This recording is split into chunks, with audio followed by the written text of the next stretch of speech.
You ask Tiger to solve. This deals with linear equations with one unknown. The final result is t equals -8.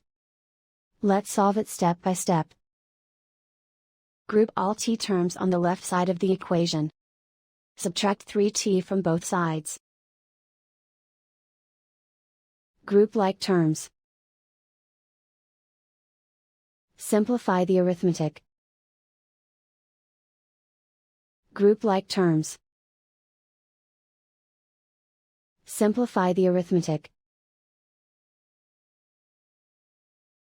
Group all constants on the right side of the equation. Subtract 7 from both sides.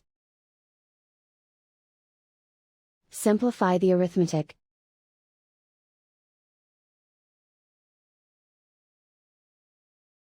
Isolate the t. Divide both sides by 2.